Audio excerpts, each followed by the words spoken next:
지금 예레미야가 감옥에 갇혀 있다 성경은 말씀합니다.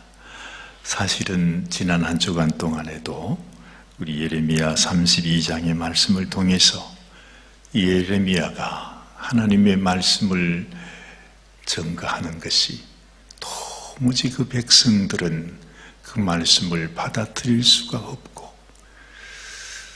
그리고 예레미야는 하나님이 주시는 말씀을 전하지 않을 수 없어서 담대하게 지금 우리의 상황은 도무지 이런 말을 할 수 없는 상황이지만은 하나님께서 내게 이 말씀을 주셨다. 우리가 바벨론에게 항복을 하고 그들이 하자는 대로 우리가 하는 것이 우리가 살 길이다.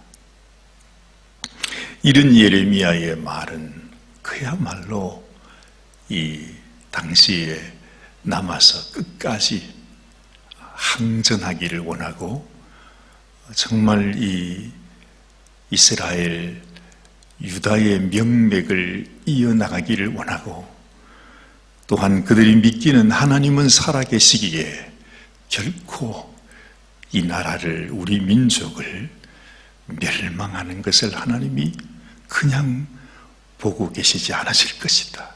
하나님이 우리를 이기게 하실 것이다. 당연히 그런 생각을 하지 않겠어요. 그런데 그 반대의 말을 예레미야가 하고 있으니까 이 예레미야가 그만 감옥에 갇혀서 다시는 더 이상 그런 얘기를 하지 말라, 말할 수 없는 그런 핍박과 어려움 속에 지금 처해져 있습니다. 오늘 말씀은 이렇게 시작하지 않습니까? 예레미야가 아직도 시위대의 뜰에 갇혔을 때에 이렇게 말합니다. 예레미야가 그저 하루 이틀 감옥에 갇혀 있는 것이 아니라 계속해서 아직까지도 감옥에 갇혀서 나오지 못하고 이제는 말씀도 전할 수 없는 그런 상황 속에 묶여 있다 하는 거죠. 사실 예레미야가 아무리 하나님의 말씀을 받았어도 그냥 자기만 알고 그냥 하나님이 말씀을 해주셔도 모른 척하고 입 다물고 있으면 감옥에 갇힐 일도 없고, 그리고 참 당시에 시드기야 왕과 의의를 상하고 그렇게 핍박을 받을 일도 없습니다. 그냥 입만 다물고 있으면 되는 거예요. 조용히 하나님께서 지금 우리에게 하나님의 뜻은 이런데 이 백성들이 왜 이렇게 하나?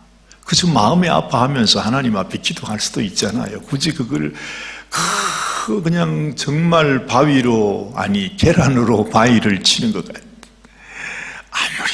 아무리 해도 돌이킬 수 없는 그 상황 속에 굳이 그 말을 해가지고서 이렇게 사달을 낼 필요가 없다 이 말이죠. 그런데 예레미야는 또 그럴 수 없었습니다. 하나님이 나를 부르셨고 하나님이 이 마지막 때에 나에게 말씀을 주셨다. 하나님이 나에게 사명을 주셨다. 이렇게 생각하니까, 그리고 하나님의 말씀을 순종해야 한다는 마음에 불타는 마음이 그 속에 있었기 때문에 자기가 죽든지 살든지 사람들이 자기를 향하여 뭐라고 말한다 할지라도 예레미야는 말할 수밖에 없었다 하는 것이죠. 정말 한번 생각해 보면은 우리가 이 세대를 살아가면서 내가 하나님의 말씀에 붙잡혀 하나님의 뜻을 따라 순종하며 산다는 것이 정말 쉬운 일은 아닌 것 같아요.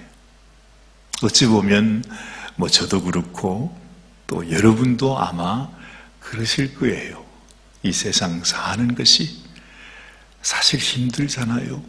세상 따라 사는 것도 내가 겨우 살아가는데, 아니 거기서 그냥 하나님이 내게 주신 말씀, 그저 교회에서만 우리가 이렇게 듣지만 내가 들은 말씀을 가지고 이 세상 사람들에게, 내 가족들에게, 내 친구들에게, 내 이웃들에게 하나님의 뜻이라고 하면서 말씀을 전한다고 하는 것은 결코 쉬운 길이 아니죠.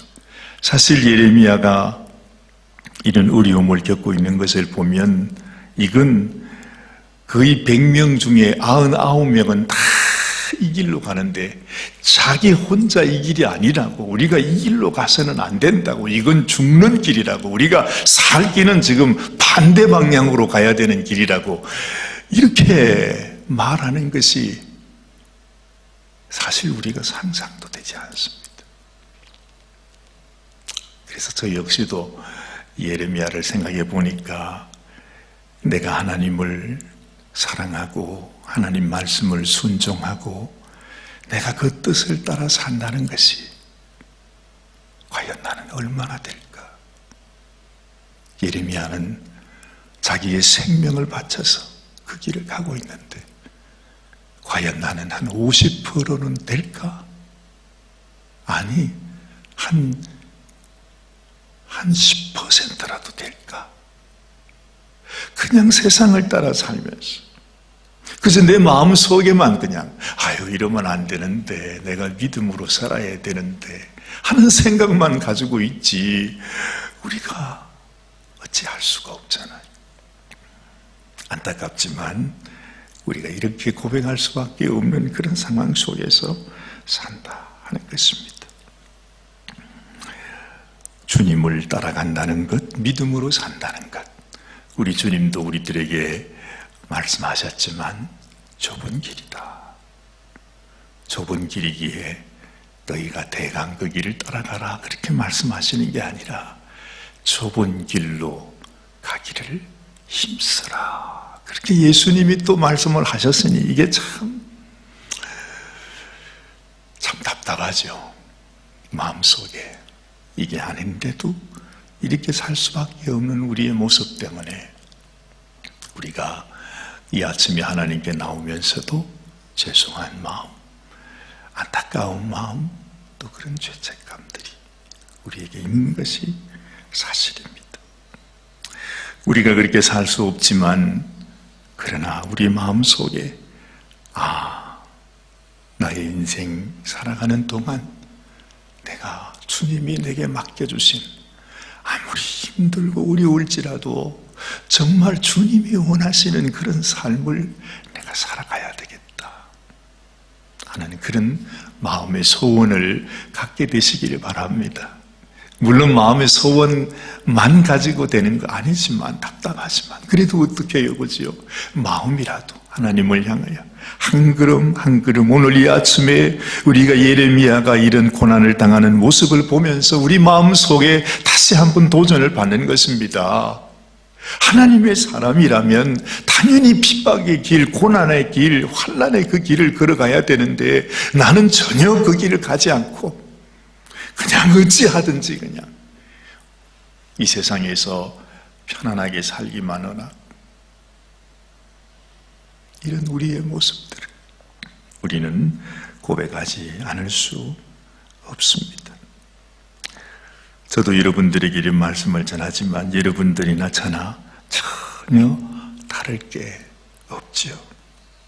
하나님께서 오늘 아침에도 이 예레미야를 통해서 우리를 도전해 주시니 내가 이 말씀을 또 여러분들에게 전하지 않을 수 없습니다. 우리 주님께서도 이 땅에 계실 때에 너희가 세상에서 환난 당하는 것을 감수해야 된다, 그렇게 말씀하지 않습니까? 사도 바울은 그렇게 말했어요. 자기를 핍박하고 자기를 비난하는 사람을 향해서 이 바울의 마음속에 하나님을 사랑하는 마음이 너무 간절했기에 내가 하나님을 기쁘시게 하랴 아니면 사람을 기쁘게 하랴, 그렇게 반문합니다. 당연히 우리가 하나님의 자녀요, 하나님의 성도라면 하나님을 기쁘시게 하는 삶을 살아야 되는데 언제나 우리는 그냥 세상을 향해서 그저 내 생각, 내 마음, 내 뜻, 내가 원하는 대로 그냥 마음이 이끌려갈 수밖에 없는 것입니다. 아마도 바울도 많이 힘들고 괴로웠을 것입니다. 그래서 바울은 그랬지요. 나는 날마다 죽는다.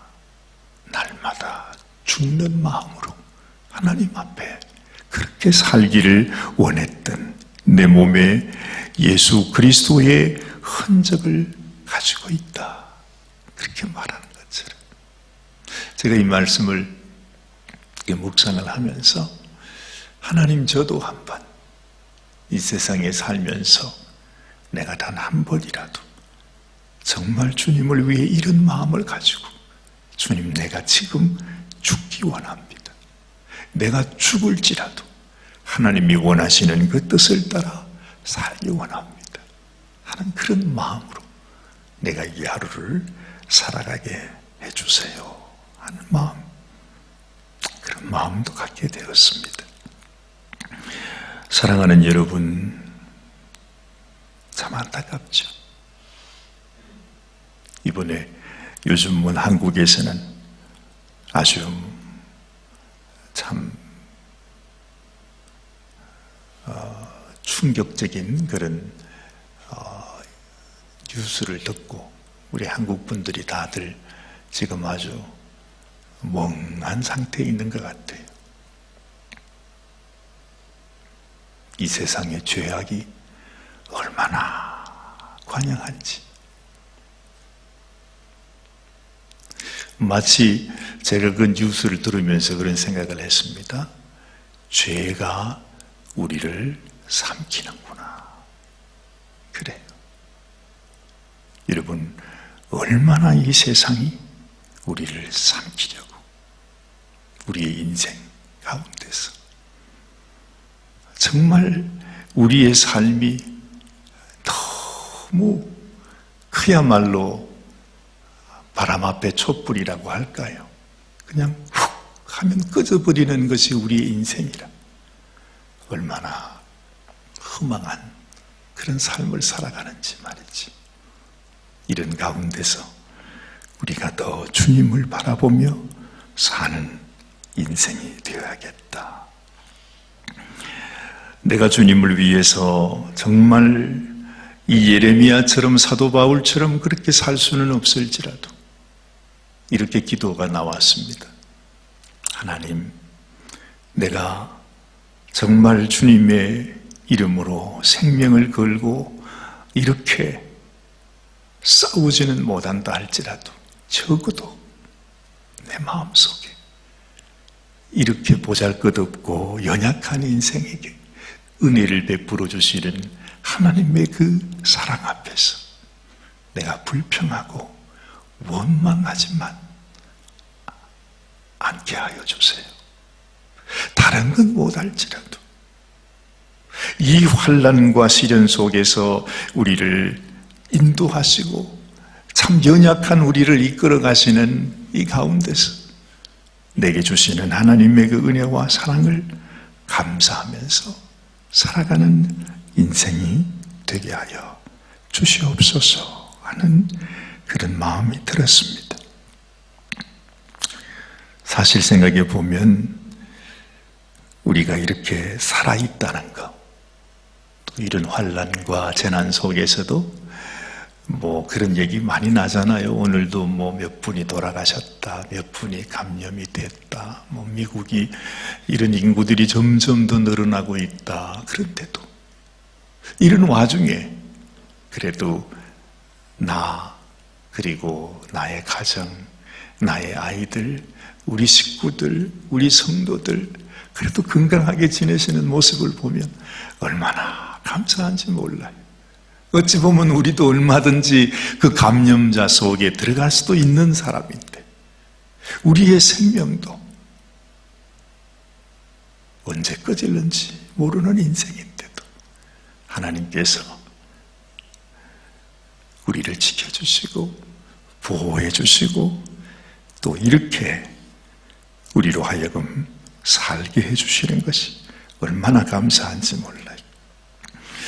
이번 주간에도 제가 참 감사한 일은요, 지난번에 한번 병원을 갔더니 제 패밀리 닥터가 아마 우리 사관님도 지금 심장을 한번 검사를 해보셔야 될 겁니다. 그래요. 왜 그러냐고 그랬더니 오랫동안 혈압약을 오래 드시고 또 콜레스테롤 이런 것들이 있어서 이제 그 나이가 되면 심장에 문제가 생길 수 있대요. 그래서 제 몸에 나타나는 여러 가지 증상들을 이렇게 물어보더니 자기가 소개를 해줄 테니까 심장 닥터를 찾아가서 혹시나 심장에 어떤 문제가 있지는 않은지 검사를 받아보라고. 그래서 며칠 전에 갔잖아요. 갔는데 이제 가니까 뭐 검사하잖아요. 뭐 이런데 뭘 붙여가지고서 검사를 하더니 기계에서 뭐 지리릭 그러면서 그림을 이렇게 그려주는데 이 의사 선생님들이 이제 그걸 이렇게 읽어보더니 참 사관님은 심장이 너무 건강하십니다. 아무 문제가 없습니다. 그렇게 말씀하시는데 얼마나 가슴이 그냥 안도가 되는지 말이죠.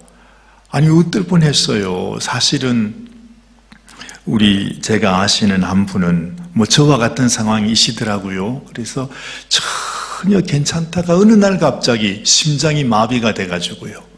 그냥 이모전시로 가서 그냥 극적으로 살아나셨다고 그 말씀을 제가 들었거든요.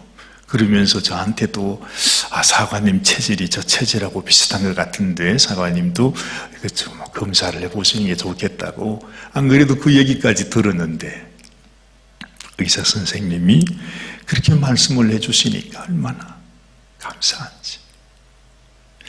그래도 60년 가까이 살아온 인생인데 아직까지 건강한 심장을 갖게 하신 하나님.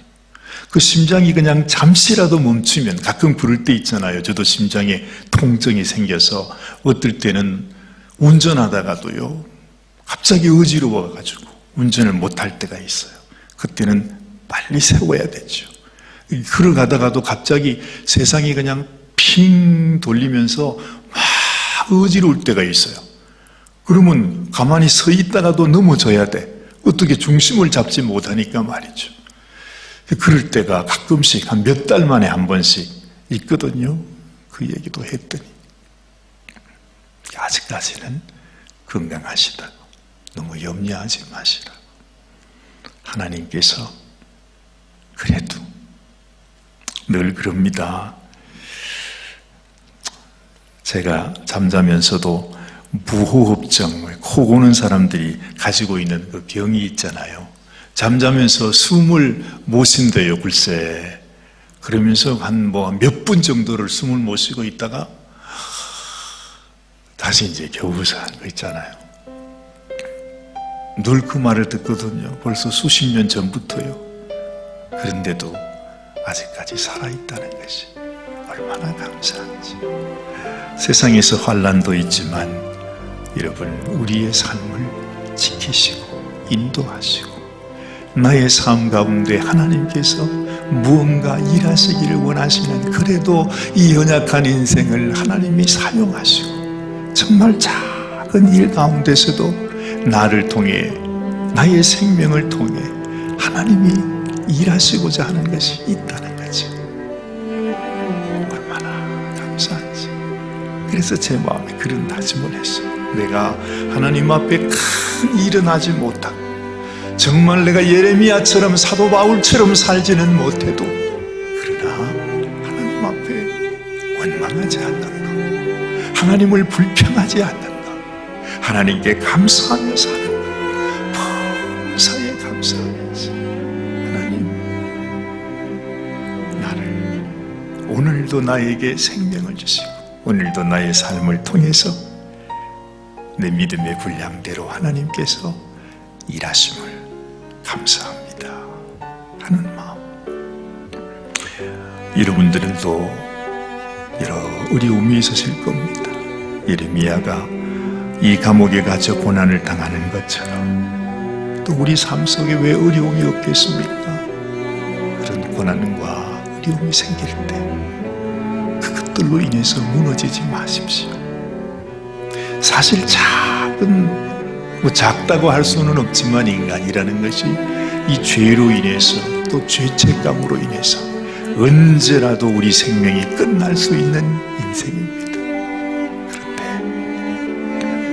그런데 그런 어려움 속에서 하나님 앞에 감사하면서 나를 용서해 주신 하나님, 오늘도 나의 모든 죄를 용서하시고 나에게 소망의 말씀을 주시면서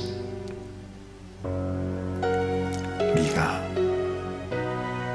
나의 은혜 안에 나와 함께 하나님의 사랑 가운데 살아가는 그런 인생이 되라고 말씀하시는 그 주님의 말씀을 기억하게 되는 것입니다.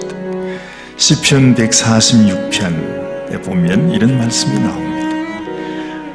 할렐루야, 내 영혼아 여호와를 찬양하라. 나의 생전에 여호와를 찬양하며 나의 평생에 내 하나님을 찬송하리로다. 방백들을 의지하지 말며 도울 힘이 없는 인생도 의지하지 말지니 그 호흡이 끊어지면 흙으로 돌아가서 당일에 그 도모가 소멸하리로다. 야곱의 하나님으로 자기 도움을 삼으며 여호와 자기의 하나님에게 그 소망을 두는 자는 복이 있도다.